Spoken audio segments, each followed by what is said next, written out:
Кожny удар молотка strumieniem bólu rozlewał się po всем ciele. Жудасная кара, крыжаванне. Жывое цело прыбываюць да дрэва. Страшны вобраз. Але не толькі гвоздзі могуць прабіць жывое цело і моцна параніць. Словы. Асабліва словы праклёну. Асабліва жаданне зла нават тым найбліжэйшым людзям.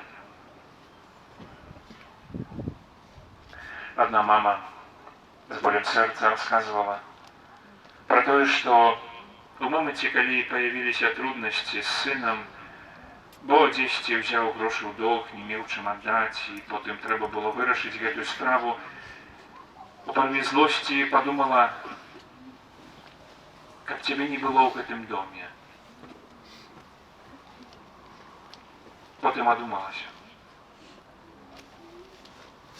І дзякавала Богу, што не сказала гэтага ў голас, але і так быў боль. Бо гэтыя думкі, яны часам таксама могуць быць напоўнены вялікай злосцю. Што мы думаем?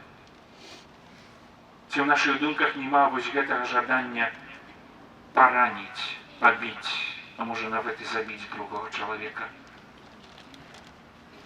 То гэтыя думкі могуць учыніць не менш шкоды, чым нашы словы ці ўчынкі. Гледзячы на крыж, думай, сколькі болю Езус выцерпеў, каб я нікога не параніў, і таму прашу цябе, Езу, ачысці мае думкі ад гэтай злосці, ад гневу, заздрасці, усяго таго, што раніць і забівае мяне і другого чалавека. Ojcze nasz, который есть в небе, светится имя Твое, приди владарство Твое, будь воля Твоя, як у небе, так и на земле.